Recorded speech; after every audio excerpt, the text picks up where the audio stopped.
ঝড় আসার আগে যেমন একটা শান্ত পরিবেশ তৈরি হয়, হাওয়া থেমে যায়, আকাশে কালো মেঘ জমে, সমুদ্র এতটাই শান্ত হয়ে যায় যে তাকে আয়নার মতো মনে হয়। ঠিক এই শান্তিটাই আমরা দেখতে পাই থরের কথায়। আমি তোমাদের বলে দিতে চাই, থরের এই প্লেয়ারটা ভীষণ ভারী ওজন বহন করছে। আর আমাদের কাছে এমন একটা থিওরি আছে যেটা তোমাদের একটা আইডিয়া দেবে এই জঙ্গলের মধ্যে শান্তভাবে প্রেয়ার করা থর এরপর ঠিক কী ধরনের ঝড় নিয়ে আসতে যাচ্ছে। কিছু লিক বলছে লাভ ধীরে ধীরে দুর্বল হয়ে পড়ছে, কারণ সে হলো ইটার্নিটির ম্যানিফেস্টেশন, আর ইটার্নিটি নিজেই আসলে মাল্টিভার্স, যেটা ইনকারশনের কারণে ধ্বংস হয়ে যাচ্ছে। এই কারণে লাভ তার পাওয়ার হারাচ্ছে। থর এটা আটকানোর জন্য অডিয়েন্সের শক্তি নিতে চায়, কিন্তু সে সেই শক্তিকে সামলাতে পারে না। এতে পরিষ্কার বোঝা যায় এই মাল্টিভার্সাল কেওসের মধ্যে লাভ পিছিয়ে যাচ্ছে, আর থর একজন বাবা হিসেবে লাভকে ঠিক করার জন্য সবকিছু করতে চায়। এর সবচেয়ে বড় ক্লু হলো থর জানে যে যা করছে সেটা ন্যাচারাল নয়, বরং এই পেছনে কেউ না কেউ দায়ী। এমন একটা পরিস্থিতি তৈরি হয়েছে যেখানে সব মাল্টিভার্সের জিনিয়াস সুপার হিরোদের একসাথে আগে একটা ডুমসডে ক্লক বানাতে হবে, যাতে তারা বুঝতে পারে তাদের হাতে আসলে কতটা সময় বাকি আছে। ঠিক যেমন রিড রিচার্ডস কমিক্সে তৈরি করেছিল। যেখানে সে দেখে এখনো কতগুলো ইউনিভার্স বেঁচে আছে, কিন্তু ডুমের প্ল্যান মাল্টিভার্স বাঁচানো নয়, বরং মাল্টিভার্সের ধ্বংসকে নিজের ফায়দার জন্য ব্যবহার করা। যেখানে সবার কাছে মাল্টিভার্স বাঁচানোর মূল কথা, সেখানে থরের কাছে এটা তার মেয়েকে বাঁচানোর লড়াই। আর এখানে স্টেক্স পার্সোনাল হয়ে যায়। থর কখনোই অ্যাসগার্ডের রাজা হিসেবে নিজেকে পুরোপুরি গ্রহণ করেনি। সে রাজগদ্দি ভ্যালকরির হাতে তুলে দেয় এবং একজন যোদ্ধার জীবন বেছে নেয়। এখন এমসিইউতে আমরা যে অলফাদার থরকে দেখব, তার কাছে থাকবে ওডিন ফোর্স। কমিক্সে ওডিন ফোর্স হলো এক ধরনের প্রাচীন ও কসমিক এনার্জি।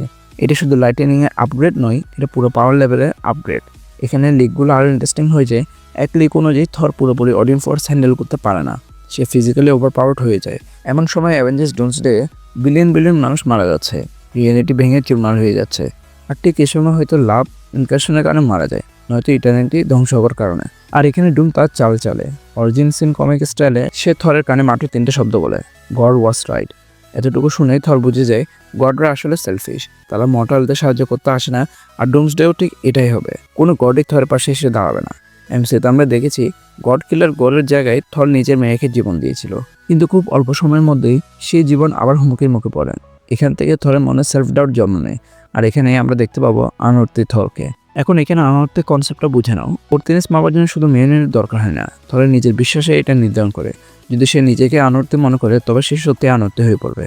আর একটা কথা বোঝা দরকার, থরের নিজের পাওয়ার হ্যান্ডেল না করতে পারা তার দুর্বলতা নয়, আর এটা আনঅর্থী হওয়ার প্রমাণও নয়। আসলে এটা একটা গ্র্যান্ড প্ল্যানের অংশ, যেটা লোকে ইচ্ছা করে হতে দিয়েছে। যেভাবে অডিন ফোর্স ব্যবহার করলে অডিন স্লিপে চলে যেত, ঠিক সেভাবে থর এই পাওয়ার ব্যবহার করলে থর স্লিপ মোডে চলে যাবে। এরপর ডুম থরকে এক ধরনের কন্টেন্ট হিসেবে ব্যবহার করে তার পাওয়ার সাইফন করার জন্য। থর সবসময় অডিন স্লিপে থাকবে, তাকে জাগানোই অ্যাভেঞ্জার্সদের জন্য সিক্রেট ওয়ার্সের একাধিক সাইড কোয়েস্টের মধ্যে অন্যতম হবে, যাতে তারা ডুমকে হারিয়ে সবকিছু আগের মতো করতে পারে।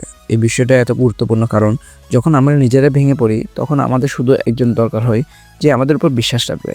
ঠিক সেইভাবেই অ্যাভেঞ্জার্স টিমের কেউ একজন থরকে বোঝাবে লাভের মৃত্যু আর পৃথিবীর ধ্বংস দুটোই ঠিক করা সম্ভব যদি থর নিজের পাওয়ারের সঠিক উদ্দেশ্যে ব্যবহার করে। আমি এটাকে থিওরি ফর্মে বলছি, তাই হয়তো এর ইম্প্যাক্ট পুরোটা ফিল হবে না, কিন্তু যে মুহূর্তে কোনো ক্যারেক্টার নিজের পটেনশিয়াল চিনে নিয়ে কামব্যাক করে, সেটা ভীষণ এপিক হয়। এটা থর ফ্যানরা ছাড়া কেউ বুঝবে না। কেউ জানে না এই পুরো ব্যাপারটাই লোকি প্ল্যান হতে পারে, কারণ সে মাল্টিভার্সের কাস্টোডিয়ান। সে প্রতিটা পসিবিলিটি হতে দেখেছে। সম্ভবত সে লাভের কিছু এসেন্স প্রিজার্ভ করে রেখেছে, যেটা সে বুস্ট হিসেবে ব্যবহার করবে থরকে জাগানোর জন্য, আর সেখান থেকে লাভ ফিরে আসবে। ইমেজিন করো একটা নতুন মাল্টিভার্সের উদয়, যেটা লোকি আর থর একসাথে দেখছে। সেটা উদীয়মান সূর্যের মতো লাগবে, আর সেখানে ইনফিনিটি আর মর্তে থাকা লোকির করা প্রতিশ্রুতিটাও পূর্ণ হবে। কারণ লোকি হলো একদম পারফেক্ট ফ্লড গড। সে নিজেকে এত গ্লোরিয়াসভাবে রিডিম করেছে যে পুরো মাল্টিভার্সের ভার এখন তার কাঁধে। সে সবাইকে ফ্রি উইল দিয়েছে, সবাইকে ক্যান আর তার ভেরিয়েন্টের সেক্রেট টাইমলাইনের লুপ থেকে বের করে এনেছে।